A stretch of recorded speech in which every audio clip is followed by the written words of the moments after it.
everyone, and welcome to SmartBug on Tap, the podcast where we unpack smarter strategies for growth using HubSpot and beyond. I'm your host, Alexandra Whitmore, VP of Sales here at SmartBug Media. If you're in staffing, chances are your ATS has been both a lifeline and a limitation. Maybe it's great at tracking placements, but not so great enabling candidate engagement, marketing alignment, or pipeline visibility. Sound familiar? Then this episode's for you. Today, we're tackling a big question. Is it time to fire your ATS?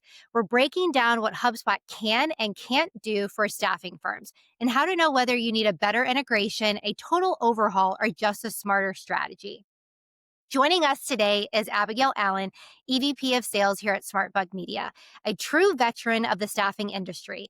Over the past 2 decades, she served in executive level sales and operations roles, giving her an inside look at how technology impacts a firm's success. Abigail's worked with agencies nationwide to drive operational efficiencies using technology and ensuring their recruiting and sales teams are getting the most out of their tools. Abigail, welcome to the show. Thank you for having me. Yeah, this topic is definitely in my wheelhouse, and I've spent a lot of time in the trenches with staffing firms on this exact challenge. So I'm excited to jump in and unpack it. Likewise. So, kicking things off, what are the core functions of an ATS versus CRM like HubSpot? Okay, so an ATS is an applicant tracking system. That's the system of record. So you can think of it as a highly organized digital filing cabinet. It's designed to manage the application process and to store your candidates. We think of it being more transactional or inward facing because it's built for compliance and parsing resumes and tracking candidates. CRM, on the other hand, is a customer relationship management tool, such as HubSpot, and that is your system of engagement. So it's not just about the one application, it's more about managing that entire process, that entire journey for both the candidate and the client. And it unifies your marketing, your sales, and your recruitment data all into a single connected platform. Love that. Why do you think staffing firms feel limited by their ATS? I have a lot of thoughts on this, actually. Every staffing firm is essentially running two business units, sales and recruitment. And they're two sides of the same coin, but their day-to-day needs from a technology standpoint are fundamentally different. So the core issue with an ATS is that it's a specialized tool. As I said, it's built for one specific part of the recruiter's job, which is tracking applicants. And if that's the only system in place, then it does create limitations for the other side of the house. So let me break it down a little bit into both the recruitment and sales piece. Recruiters are dedicated to talent sourcing and candidate relationships, right? So relying solely on an ATS limits their ability to really be proactive and to build those long-term relationships. And I'll give you a few examples. First off, it creates this reactive model. In the staffing world, we honestly refer to it quite often as post and pray. Recruiters are constantly having to start from scratch on job searches. They post, they pray. Rather than building out a proactive talent pipeline, candidates are getting lost in the database once a job is filled. So they're just restarting a job search from scratch. It's the supply and forget model, and it's very reactive. It also leads to a poor candidate experience. I mean, one of the biggest challenges right now in the staffing industry is the candidate experience. And that experience often ends when they hit submit on the application. The ATS becomes this infamous black hole where candidates just kind of sit. Resumes gather dust, and there's really no personalized communication, no follow up, no nurturing of those relationships, and no real visibility into your full candidate pipeline. And that's impersonal. It's just not a good candidate experience overall. I would say the third thing on the recruitment side would be that recruiters lack context. If a candidate, when you look at it from a bigger perspective, a candidate is more than just the resume. So when they could be downloading a salary guide, they could be working at a company that is a sales prospect for us. Having an ATS only, it doesn't capture that holistic view. So recruiters are missing opportunities to have those more intelligent and informed conversations. So let's talk about the other side of the staffing coin, which is sales. Sales is focused on client acquisition and account management. So there's definitely limitations when you're only using an ATS for sales. And I'll give you 3 examples here too. It creates siloed communications.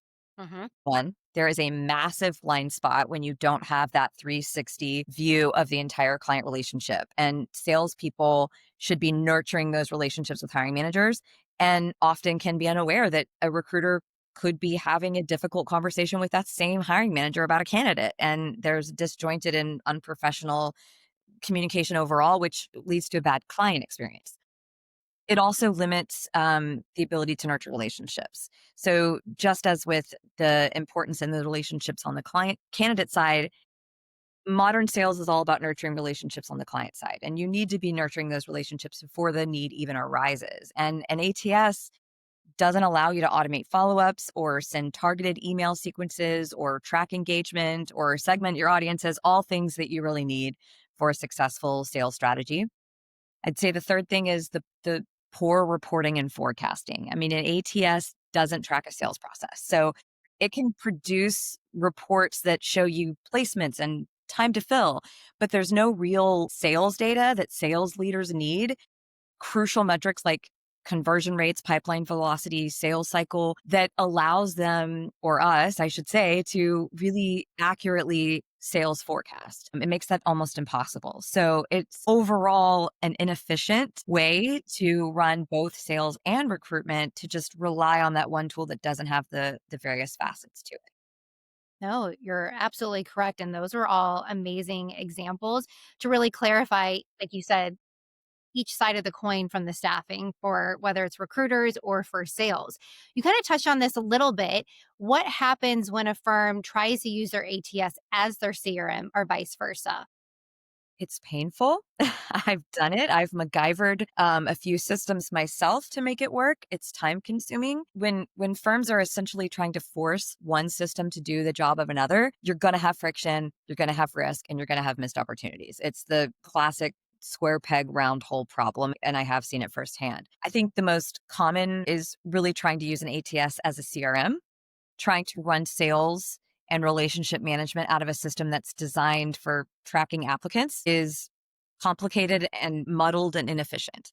Teams end up living in email or using spreadsheets to track leads and conversions, and marketing has zero visibility into the database and actually understanding what's working.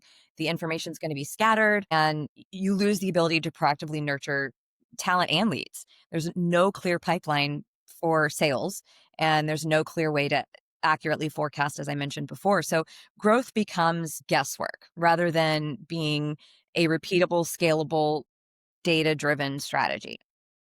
On the flip side, when you try to use a CRM as an ATS, that's less common, but arguably more dangerous because a firm trying to manage its application and hiring process through a sales and marketing tool, there's complications and legal risks, frankly. CRMs aren't built to handle complex compliance requirements like collecting EEOC data. Recruiters also miss out just on the necessary efficiencies of an ATS, such as resume parsing, direct integrations with job boards. Even finding the right candidate becomes a more difficult task because they don't have the ability to perform those nuanced skills based searches that you can do within an ATS. At the end of the day, trying to make either fit into the other is not a great idea. What you really need is a powerful CRM like HubSpot with workflows, visibility, marketing and sales automation to supplement a well functioning ATS, not necessarily to replace it. No, that's great. I think you hit the nail on the head. You don't want to replace the ATS, but the powerful CRM can provide, like you said, a lot of visibility. There's a lot of workflows. There's benefits to both sides of how recruiters and sales can use it. But I think hand in hand, it does really complement when you do tie in an ATS to help support some of those more candidate focused functionalities. For sure. When it comes to staffing firms that are using HubSpot, how can they improve the candidate experience and communication? This is where it gets exciting. HubSpot can completely transform that candidate black hole that I mentioned. So instead of just silence, you can create a seamless, transparent experience. So, for example, let's say you have a designer that applies for a job. Instantly, they're going to get a personalized email, not just a canned response. We got your resume. We'll be in touch. But hey, Sarah, thanks for your application for this UX role. Here's the process. Here's what to expect next. Here's a link to some great resources. And right there, you're setting a professional and helpful tone. But then it goes further. Let's say Sarah doesn't get the role. And instead of going back into this dusty old filing cabinet, as I said, she could be automatically added to a talent network list in HubSpot. Now she's going to get a monthly newsletter with portfolio tips or heads up about webinars that we're hosting about design trends. We're going to provide value, stay top of mind. When the perfect role arises, we'll be able to find her quickly and she'll think of us as well. So it really just provides the platform for us to be able to create a better experience all. Yeah.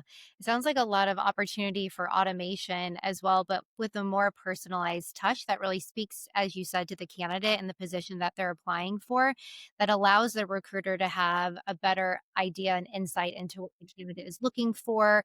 Having that personalized touch that it makes it feel like there's a human on the other end, like you said. So there's not just an automated response, it just or a canned response in this instance where it's just like, hey, thanks for applying. We'll get back to you soon. Exactly. Exactly. So you touch on this too. So there is obviously communication is key here. There needs to be visibility, communication, and recruiters really need to be nurturing their candidate pipeline and when candidates are applying for jobs. What types of candidate journeys and nurturing workflows work well within HubSpot? So there's a few that come to mind. I'll give you some examples that I think would be a home run for staffing firms. First would be what we would maybe call the silver medalist workflow. It's those amazing candidates that were the runners up for a position. Recruiters never want to lose them because they were so good, didn't fill the job, don't want to lose track of them, but don't have anything for them right now. So you can automate a series of check-ins to keep them engaged. And again, share open roles, let them know they're still on your radar, give them other insights and valuable, intel in the industry just to keep them engaged. Another workflow would be around passive candidates, finding that top tier talent that we sourced but isn't actively looking. So we can segment by industry, by role. We can send them highly relevant content like salary guides, industry reports, just starting to build that trust without the pressure of an actual application or interview that they are going through for a job. And I would say a third workflow could be about re-engagement. So this is setting up a workflow that automatically reaches out to candidates that we haven't spoken with in a while. We used to call these zombie candidates in my former staffing life. And it's a way of just saying, hey, we're checking in. Are you still interested in opportunities? Ultimately allowing us to reactivate a huge portion of the database that would otherwise just be dormant. Perfect. So, spoiler alert, I know Abigail from previous experience, also coming from the staffing industry, and I know she loves reporting. So, this question is also going to be right up your alley. What kind of visibility and reporting can staffing firms gain from HubSpot that most ATS platforms lack? Oh, great question. You are so right. I love this. It's the difference between flying blind and having a full dashboard in your cockpit. I mean, an ATS tells you how many people apply to a job, and a CRM like HubSpot will tell you why. So you can connect the dots all the way from that first touch point to that final placement, and then build reports that show you a variety of things like source attribution, for example. What marketing channels are actually delivering the candidates that you end up placing? And then calculate ROI on that marketing spend. You can look at your pipeline health, your candidate talent pipeline, also forecast more accurately what you have coming in on your sales pipeline. Understanding big picture, how many designers are in your network, how engaged are they? And then really your full contact timeline. So every time a single interaction happens with a candidate or a client, you can see it and you can understand what their engagement level is. Did they open a marketing email? Did they visit the About Us page? Did you log a sales call for that client last week? It really puts an end to teams tripping over each other and gives everyone the full context in one unified place where all of the information, you have your one source of truth. Yeah, one source of truth and a powerful dashboard at that. Yes. Excellent. So now we're getting into, we've talked a lot about HubSpot and how it's a smart CRM and the signs of really leaning into that more for, as you mentioned earlier, both sides of the coin for staffing, recruiting, and sales. What are some signs it's time to replace your ATS versus just integrating it better with your current CRM? I mean, listen, it's a big decision and it starts with evaluating your tools. I would say that you should consider integrating your ATS with a CRM like HubSpot if your ATS is actually good at its core job. So, compliance, tracking, and workflow for active applicants. If it does that, but just doesn't talk to anyone else, then your recruiters find it efficient. They're able to handle their day to day tasks. That seems like a solid ATS. If the only issue is that your sales and marketing teams feel like they're on an island, now we're talking about that's a solid integration that would make sense. I would say it's time to fire your ATS when it's failing at its primary function. So if your recruiters are constantly complaining that it's clunky or it's slow or that the search function is useless, that's a big red flag. I would say if the team is managing key processes in a spreadsheet versus the ATS because maybe it can't handle it, then at that point it's not a tool, it's a roadblock. And it doesn't have a modern API to allow for integrations. It's a dead end. Now it's time to probably replace. Yeah. So just like dating, we want to see green flags, not red flags. So something like a HubSpot CRM, there are a lot of good benefits to really getting down into it. What are you using it for? What's the tool intention behind it? And then obviously looking at your ATS, like you said, are you using it the way that it is intended to be used? With that being said, what does a healthy ATS plus a CRM ecosystem look like together? A perfect pair would be a best of breed approach. So each system does what it does best. And then they talk to each other seamlessly. So in a healthy ecosystem, the ATS is your back end engine, handling the applications, the legal stuff, the step-by-step placement workflow. Your CRM, your HubSpot CRM, is the front end engagement hub. So it's managing all the marketing communications, it's tracking the sales process with the clients, and it's nurturing your entire talent pool. You want that data to flow beautifully between the two. And a new candidate in the ATS is automatically created in HubSpot. A change in status in the ATS triggers a workflow in HubSpot. It's that single source of truth where everyone in the company, recruiting, sales, marketing, all working from the same playbook. In your perspective, how can SmartBug help teams evaluate their setup and make the most out of HubSpot? First and foremost, we're going to listen. We don't come with a pre-baked solution. We start with a conversation, really better understand your process, what's working, what's breaking, what are your goals. And we've done this for many staffing firms. I have worked for many staffing firms where we've had to look at our tech stack and say, is this working for me? So from there, we'll help you to map out what your ideal state is. We'll act as strategic consultants to really help you decide, do you need a better integration or a new system altogether? And if HubSpot's the right fit, we don't just set up that software. We'll help you build the workflows, the reports, the strategies that will drive growth. Our goal is to make the technology work for you so that your recruiters and your sales team can get back to what they do best, which is placing great people. For sure. Abigail, thank you so much for your time today. Your insight has been very valuable. And I think a lot of leaders listening out there that work at the global staffing firms that are looking to engage or upgrade their tech stack to a smart CRM like HubSpot will find this very valuable. If your team is forcing an outdated ATS to do the job of a full CRM or vice versa, it might be time to take a step back and rethink the strategy. Whether you're considering a switch or just need your systems to play nicer together, HubSpot can be a powerful solution when implemented the right way, like Abigail shared today. Abigail, thank you so much for joining me and sharing your insights. It's always a pleasure diving into these conversations with you.